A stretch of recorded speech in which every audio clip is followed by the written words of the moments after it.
The Galactic Council Hall floated in silence above the moon, Sirian 9. From space, it looked like a glass sphere glowing with soft blue light.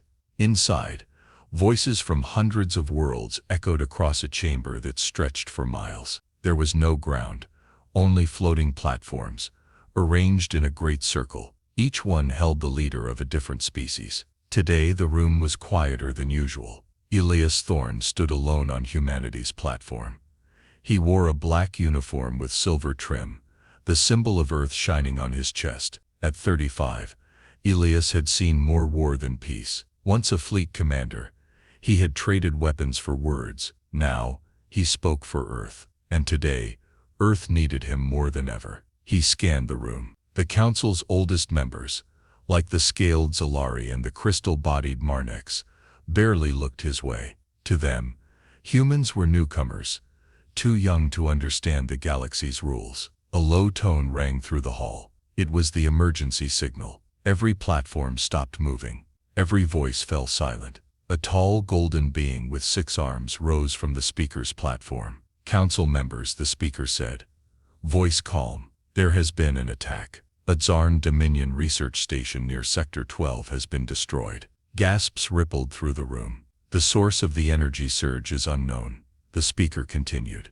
However, preliminary data suggests the signal originated from Earth-based technology. All eyes turned to Elias. He did not flinch. Another platform floated forward. On it stood High Chancellor Drexan Val of the Zarn Dominion. He was tall and wrapped in dark armor, his face hidden behind a gleaming mask. His voice was sharp and cold. We warned you, Drexan said. Humans are reckless, dangerous. Now they've shown their true nature. We demand immediate sanctions. Remove them from this council before more lives are lost.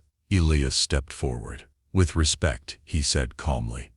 This is a serious accusation, one that deserves truth, not fear. Drexan pointed a long metal-clad finger at Elias. Truth, the evidence is clear. The energy signature matches Earth's old fleet signals. A ship from your world caused this. Elias's heart pounded, but his face stayed calm. That ship was decommissioned years ago. We need time to investigate. Let Earth respond properly. The speaker looked between them. You have 72 hours, Ambassador Thorne. Present your findings before the next full session. Then the council will vote. The platforms began to drift apart. The session was over, but Elias knew the real challenge had just begun. He turned and walked back into the shadowed halls behind the council chamber. Alone, but not afraid. Somewhere out there, someone had framed Earth, and he had only 3 days to uncover the truth. The door to Elias Thorne's chamber slid open with a soft hiss. He stepped inside, the lights adjusting to his presence. The room was quiet. Too quiet for a man carrying the voice of an entire planet. He removed his jacket and placed it carefully on the back of a chair.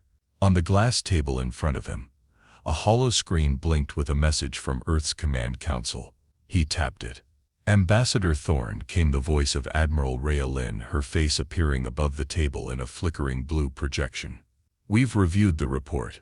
The signal that hit the Zarn station matches the ID code of an old Earth battleship, EOSS Horizon. That ship was decommissioned 15 years ago.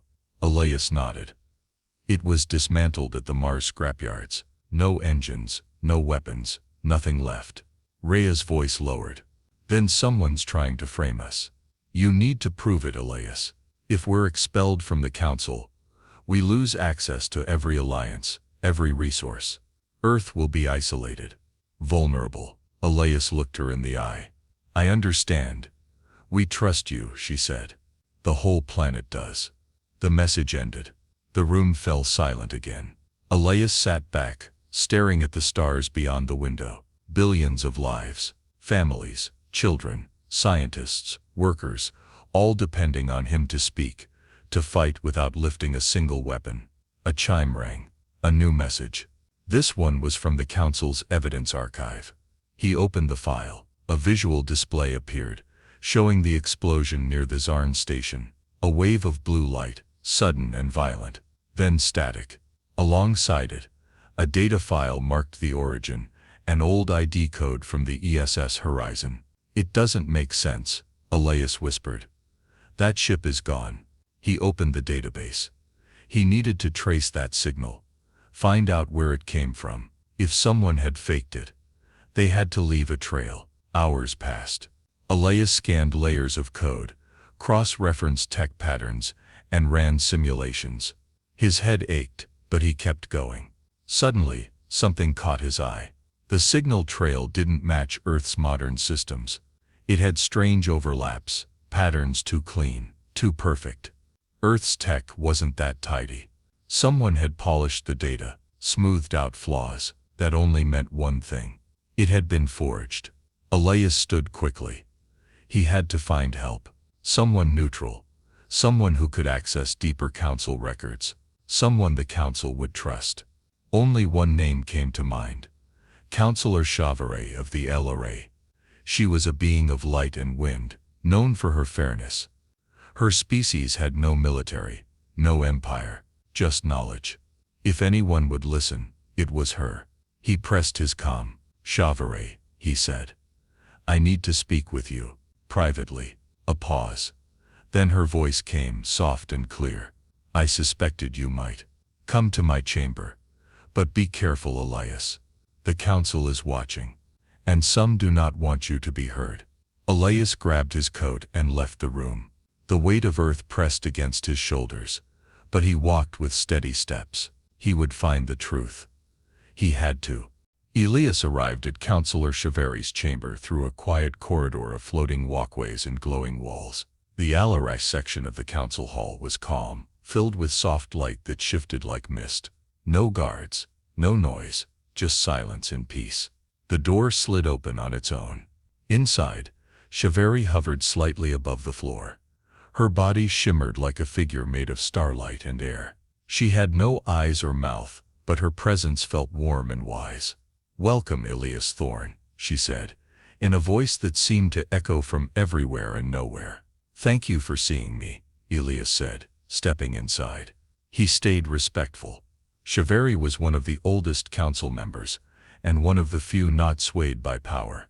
I've studied the signal, Elias said. It's fake. Chevalier floated closer. Explain.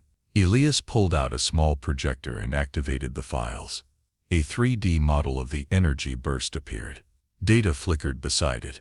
The attack used a signal tied to an old Earth ship, the ESS Horizon. But the data is too perfect. Our systems are never this clean. It was reconstructed. Forged. Chevalier tilted her head slightly. That is a serious claim. Do you have proof? I have patterns, inconsistencies, and an expert eye, Elias said. What I don't have is access to the deeper council archives. But you do. She was quiet for a moment. Then she spoke. If what you say is true, someone is not only trying to frame Earth, but also using forbidden council tech to do it. That is dangerous for all of us. Elias nodded. I need your help, just to match the energy burst against non-human sources. If it doesn't match Earth, then I can buy time to dig deeper. Chevalier floated to a console and extended a thread of light toward it. The air shimmered. Symbols danced. After several minutes, she turned back to Elias. There is a partial match, she said. The energy burst carries a secondary pulse, very faint, almost hidden. It is of Zarn origin. Elias blinked. You mean Drexan's own people?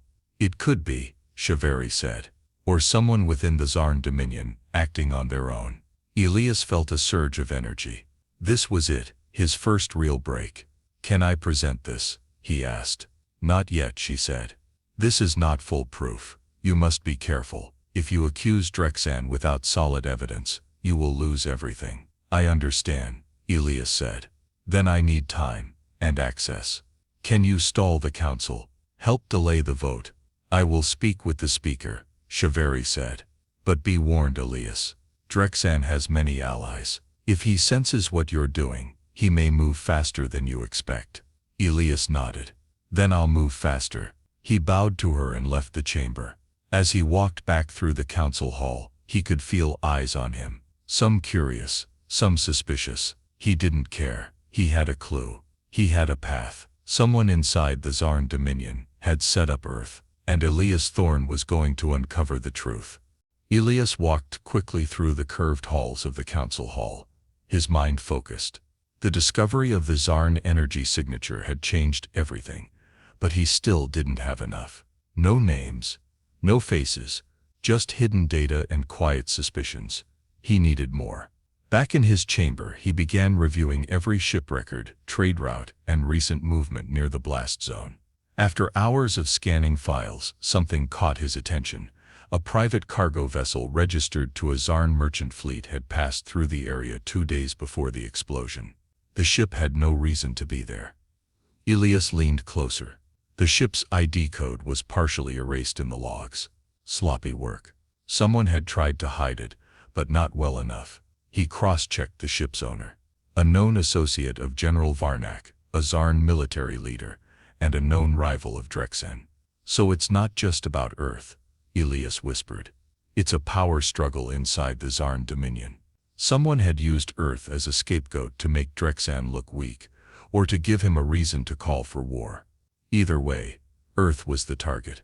He contacted Chivalry again. I found a Zarn-linked vessel near the attack site. I believe it was used to plant the false signal. That is strong evidence, she replied. But still not enough for a full accusation. You must convince the council without naming the guilty. Let the truth speak for itself. Elias nodded. Then I need to address the council. Chivalry paused. That is a dangerous move. Drexen may try to stop you. I know, Elias said. But I won't let him. I need to speak before the vote. Later that evening, the council speaker sent a message to all members. Ambassador Elias Thorne of Earth has formally requested to speak at the final session before the vote. The response came within hours. Approval granted. The speech would take place the next day. The chamber would be full. Billions across the galaxy would watch, but not everyone was pleased. The following morning, as Elias prepared, his door suddenly opened. 3 figures stepped inside, council guards. Behind them floated High Chancellor Drexen Val. He removed his mask. His face was pale and sharp, his eyes cold and cruel. You should have left when you had the chance, Drexen said. Elias stood tall. Planning to silence me now. Drexen stepped forward. You're stirring trouble where there is none. You delay justice with empty words. You shame the council with noise. I speak only truth, Elias said. And the council deserves to hear it. Drexen glared. Speak your lies then. But know this, when the vote is cast, Earth will fall. I will make sure of it. He turned and left, the guards following behind. Elias sat down slowly. His hands shook for a moment, but only a moment. He looked out the window at the stars, gathered his notes, and prepared for what could be his last speech. Tomorrow, he would not just defend Earth. He would defend its place in the galaxy. The Galactic Council Hall was filled. Thousands of floating platforms hovered in the massive sphere. Delegates from every known intelligent species had come. News of Elias Thorne's request to speak had spread across the galaxy.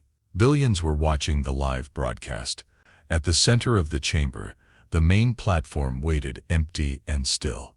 Then Elias stepped onto it. He wore the simple black uniform of Earth's diplomatic corps. No medals, no armor, just the symbol of Earth over his heart. His face was calm, but his heart beat fast. The speaker's voice echoed across the chamber. Ambassador Elias Thorne of Earth, you may begin. The lights dimmed slightly. The chamber quieted. Elias took a deep breath and began. Members of the council, I come before you not with excuses, but with truth.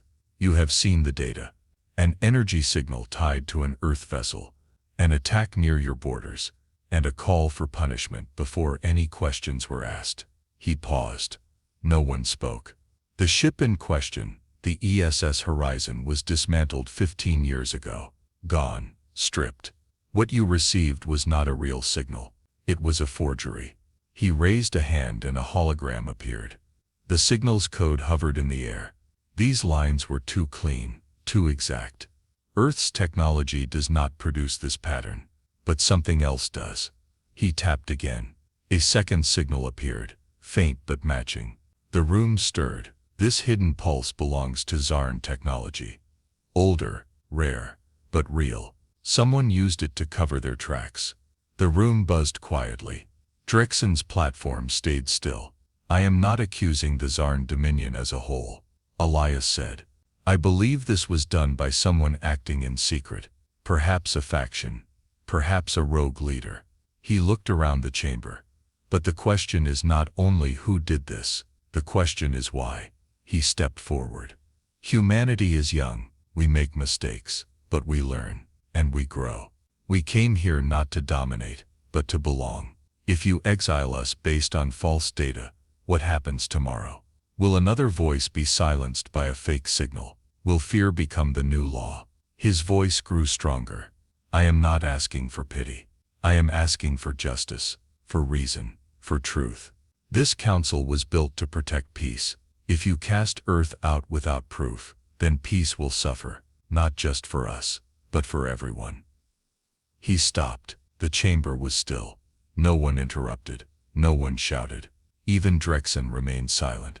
Elias slowly lowered his hand. The holograms vanished. I have nothing more to say, he finished. Only this, let the truth guide you, not fear.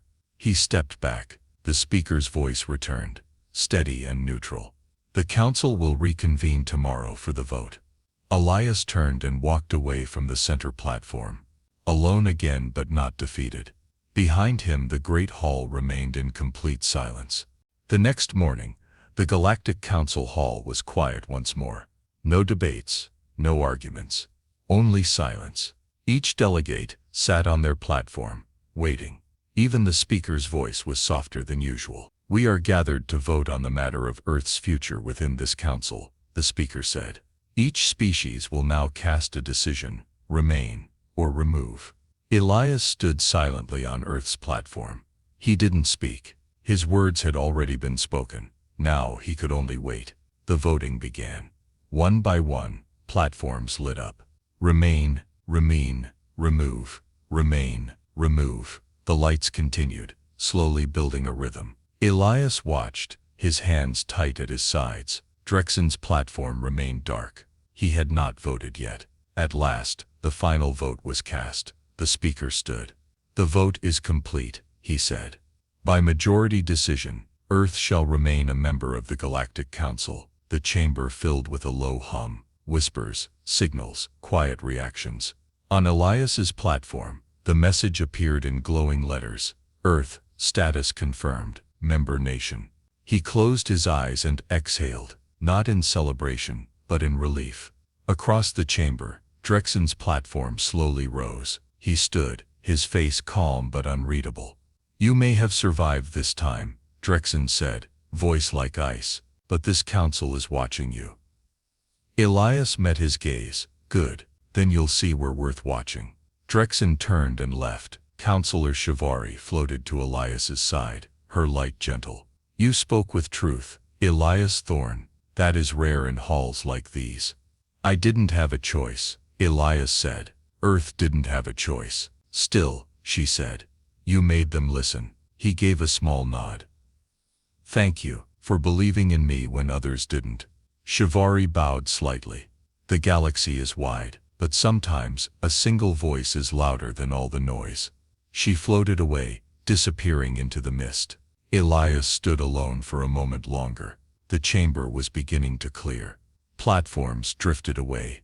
Lights dimmed, but something had changed. Not just for Earth, but for everyone who had watched. A young species once dismissed, had stood up and been heard, without weapons, without threats, just a voice, and the truth. As Elias left the council hall, he looked once more out into the stars. He didn't smile, he didn't celebrate, but deep inside, something settled. The fight was over, for now.